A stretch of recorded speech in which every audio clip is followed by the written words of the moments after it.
Our next speaker needs no introduction. He is the Chief of Staff of the U.S. Army. He and Secretary Wormuth just rolled out the new Army force structure positioning last week. Please welcome Chief of Staff of the U.S. Army, General Randy George. All right. Good morning, everybody. Great to be here. Good to see some very familiar faces. I'm very happy to see Mr. Doug Bush here in the room. I know he can help me out here if we get to any really tough questions afterwards. So I know everyone here has probably been following the events in Ukraine, Middle East. You can add to it South China Sea, what's happening in Haiti. And I used to say that the world is complex, and I think people have been using complex for years and years. But what I tell our formation and tell our leaders is that I think today is volatile. And anything that's happening in any region could set off events that are going to have global impacts. And I see four big things that have changed on today's battlefield. First, there is no place to hide. Everything and everyone can be seen, whether by a satellite, a phone, or the Internet of Things, and what can be seen can be killed.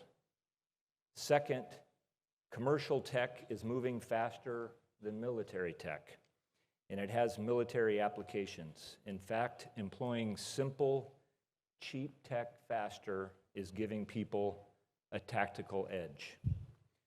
Third, people are gravitating towards urban centers, and so is conflict. And many of you in here know what the implications of that are.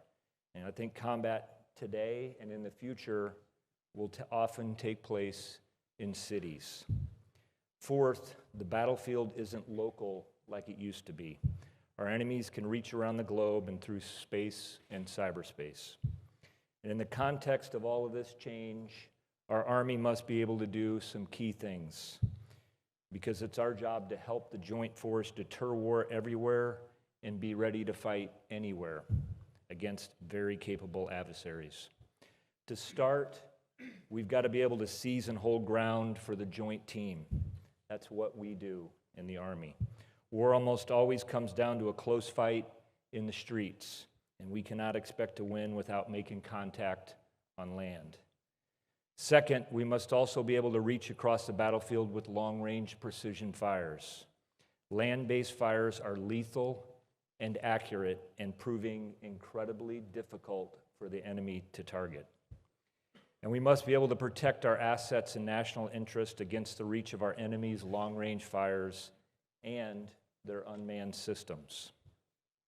Finally, our Army must get beans, bullets, and fuel to forward formations, even when there are roadblocks everywhere. Now, in the Army, we've gone through some good, deliberate transformation in recent years, and there's some game-changing systems coming online as a result, like precision strike missiles, mid-range capability, integrated air and missile defense, and integrated battle command systems, next-generation squad weapons, and armored multi-purpose vehicles. We are in the process of getting these systems into the hands of soldiers right now, and they will make a tremendous impact. I'm proud of the effort and expertise that's gone into these programs. We will keep up the momentum on these with a sense of urgency. And we've got some things we must change about our Army, including some things about how we're organized, how we operate, and how we equip. First, we have to change some things with how we are organized. At the strategic level, we must deliver ready combat formations across the globe and sustain them there. Key to that is having the magazine depth to keep the fight going. We can have the best weapons in the world, which we do, but if we run out of bullets, it won't mean a damn. We are investing in our organic industrial base and will continue to do so. The multi-year procurement authorities given by Congress have been a big help, especially with critical munitions and systems like the 155 Gimlers and Patriot missiles. At the tactical level, our formations have to be agile, mobile, and lethal. We are getting after this right now, finding ways to cut excess structure and equipment across our Army. Our leaders should have what they need to fight not be encumbered by things they don't. So far, 2 divisions have gone through this rapid removal of excess. They've turned in over 49,000 pieces of unnecessary equipment. Now units at Fort Campbell and Joint Base Lewis McChord are going through the same process. We are also right-sizing our structure. Top of the list is to fix recruiting because we need more soldiers, and the Secretary and all of us Army senior leaders are focused on that, and I will tell you we are doing a little bit better. And I know most of you are familiar with the initiatives that we just put out last September, and we're going to stay engaged on that, and I'm happy to take any questions about recruiting. At the same time, some aspects of our units are built for the war on terror, not large-scale combat. We are fixing that too, and that means cutting in certain areas, but also growing in others, like air defense, long-range fires, and counter-UAS. And every unit in the Army I see in the future is going to be augmented by unmanned systems, air and ground, and every unit is going to have to master the electronic warfare fight. We will also prototype new formation models with select units to ensure we've got our capabilities right. We are calling this transforming in contact, and 2nd Brigade in the 101st is first in the chute. We plan to also inject them with cutting-edge tech and hopefully use new buying models to get them what they need and let them change. And this first unit is going to go to the Joint Readiness Training Center, so we're going to inject them with the new tech that we know is out there and then try it out, and they can adjust their formation. Second, we have to change some things about how we operate.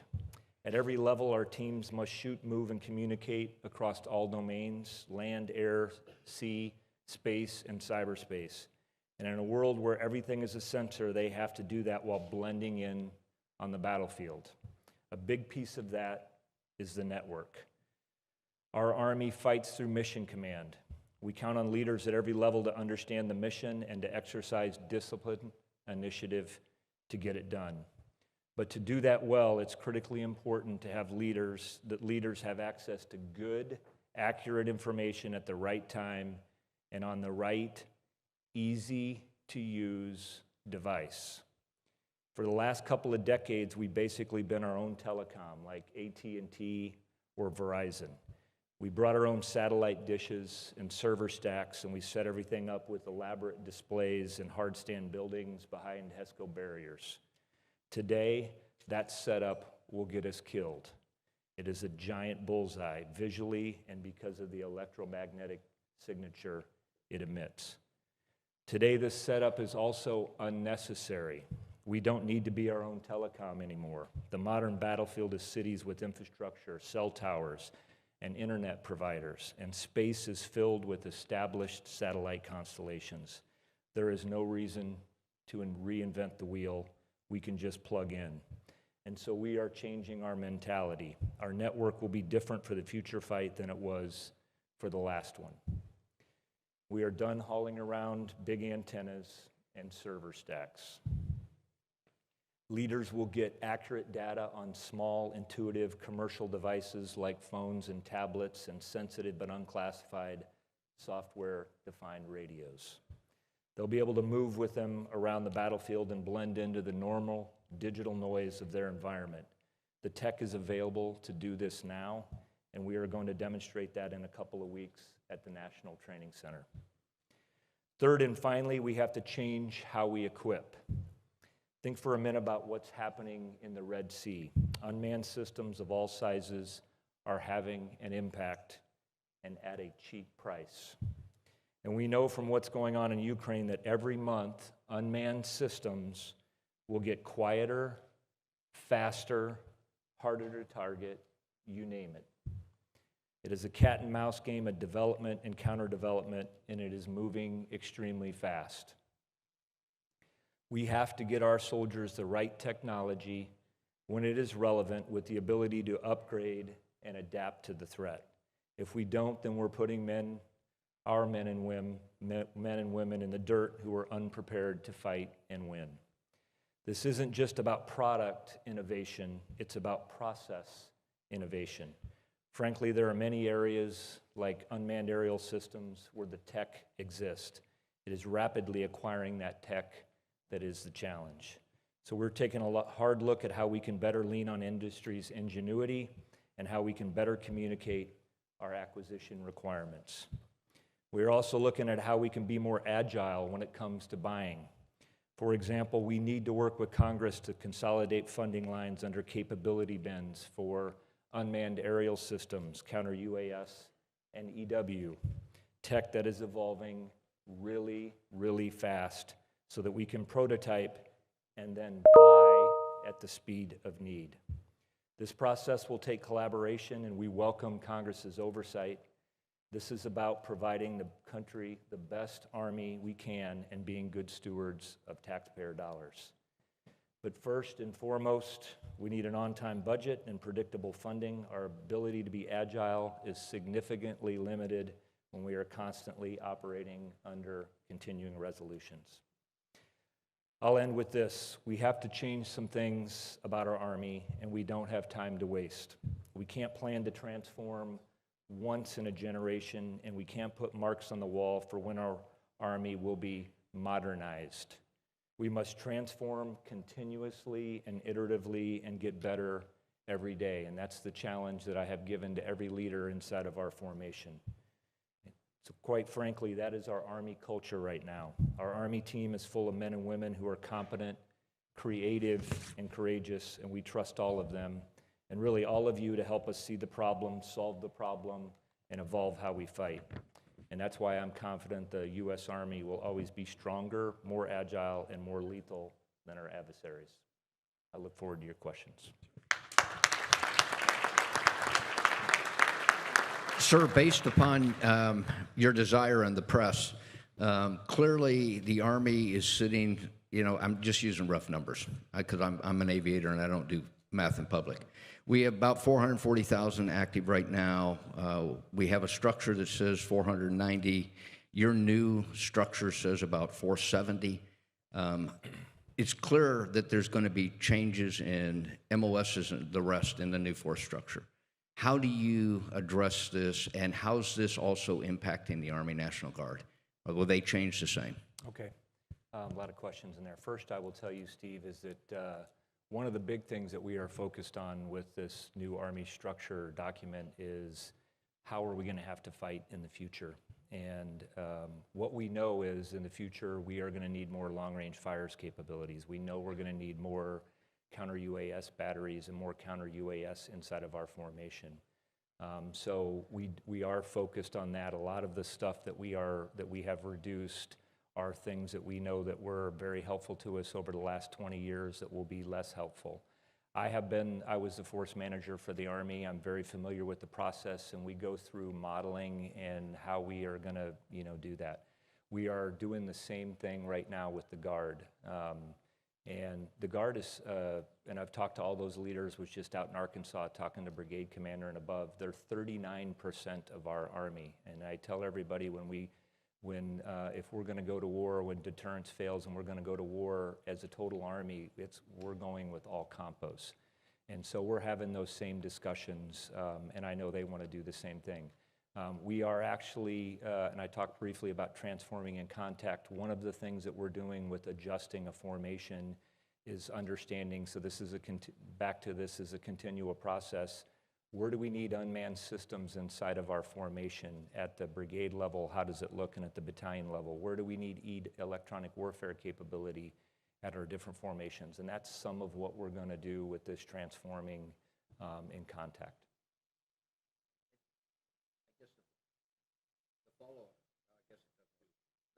The follow-up would be, and how are we doing on recruiting to the 470 now?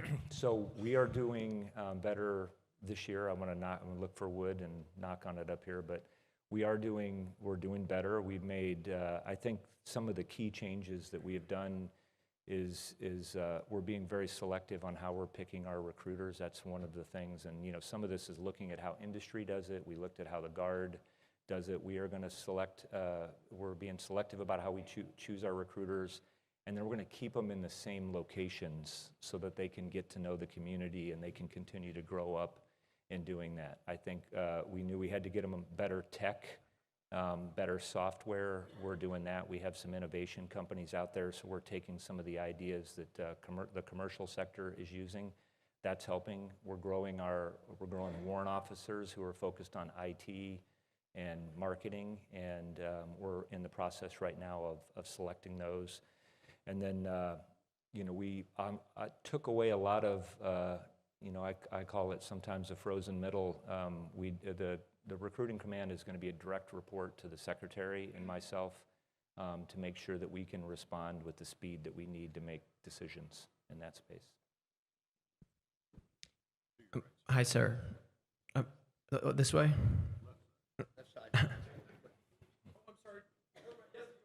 Okay. Take him first, then over there. Sorry. All right. Sorry, Mark Pomerlo with Defense Scoop.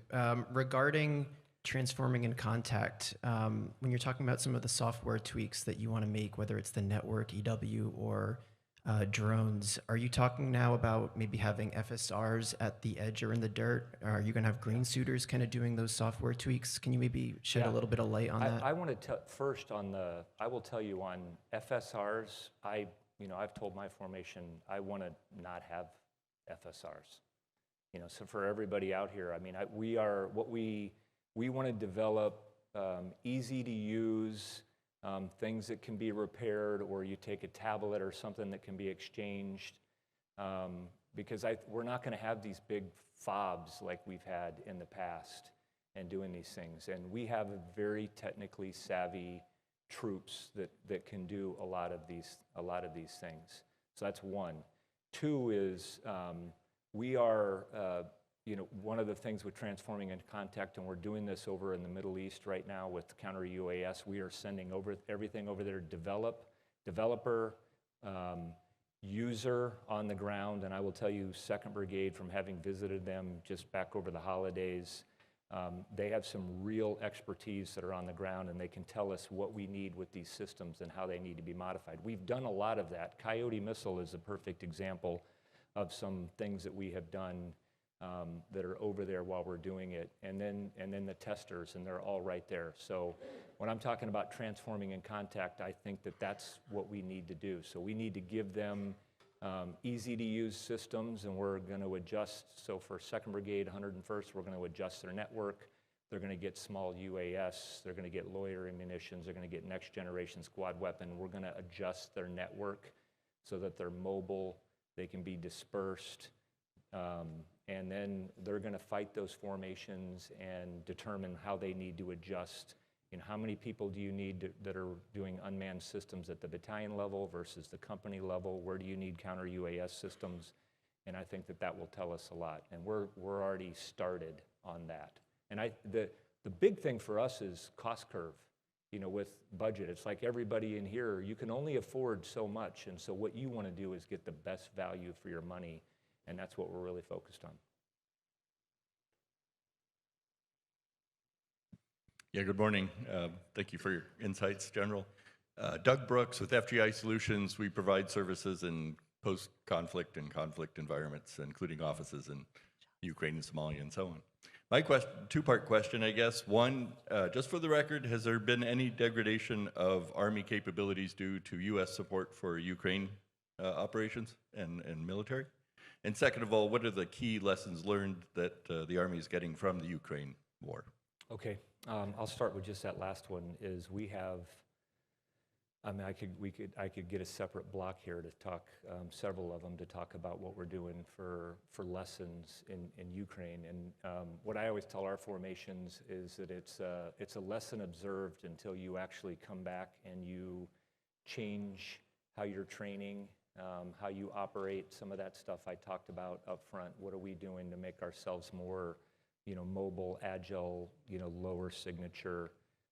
What are we learning in UAS? So that's the first thing. Second is a lot of this gets to acquisition as well. How are we buying things in the right way? And I think we need to be a little bit more agile. And again, I talked about that on how we're going to buy things, where we would go. And there's some things that we need to do inside the Army, and we're working on this.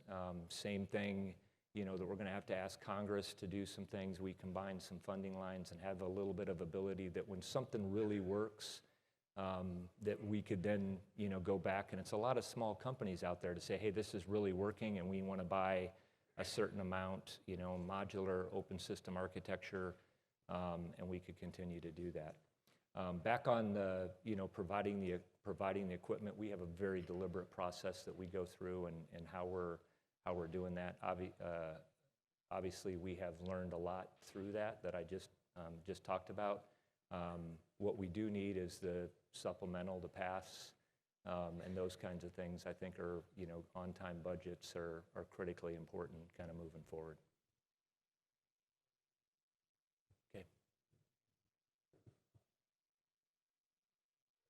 Mike Mara, Prime Legacy Management. Whether it's major power competition or even dealing with extremists, it seems to me that with our allies or our adversaries, the ability to communicate is very important. In the recruitment of our linguists, our 98G and our other capacities, how do you deal with that? How are we keeping, how are we recruiting, and how are we attracting and maintaining our linguistical strength? Yeah, I mean, I agree with you that, and I think we're continuing to do that. One of the advantages that we have right now, I just saw this out at Project Convergence, I've seen this over in Europe, is on our system right now with ITAC, you can push down, if you're getting ready to communicate to one of our partners and allies, you could actually send out a message, you could say something and it will send it out in like 8 different languages, the same messages. So I think that in that way, we can communicate very differently in how we're moving data and how we're communicating. It's another big reason why we need to adjust the network, because a lot of this is just about moving data. And if we go to very simple, form factor that we're talking about, I'm confident we can do that. And then what we do is we have the linguists that we need at whatever security level that are going to help us, look through, for as far as intel. And again, I will tell you that AI, which we are using, AIDP is something that's coming online for us. A lot of that stuff can also be done and can be helped right now with machine learning. Okay. Good morning, sir. Jen Judson with Defense Jen. News. You made some major announcements regarding force structure change to the Army last week. But there was not a whole lot on Army aviation. So I'm wondering if there are any major changes that you made to that force structure that you can talk about here. I don't think so. I don't think that there's any. We're looking at that. I will tell you. I'll give you one if you're looking for something. Sure. One of the things that we had provided a couple of additional spaces. I've done this. Was several months ago to make sure that we kind of have the right oversight up in Alaska that we're looking at that. But again, this is kind of a constant, I'm really proud of what our CABs do, combat aviation brigades around the world. And I think, we have good formations. We're looking to make sure that will be something that we will continue to look at as we're transforming. And again, these, how we look at ourselves can't be, okay, this is how we're going to be, and this is it for 10 years, and you put out a PowerPoint slide. I think we have to be much more agile about how we're looking at these things moving forward. So one thing that will adjust, for example, is we also cut Shadow and Raven. That is a platoon, so I talked long enough, I remembered that is a platoon that is up at the brigade level. That system was developed in the 90s. It was good a while back, but it's not survivable on the current battlefield.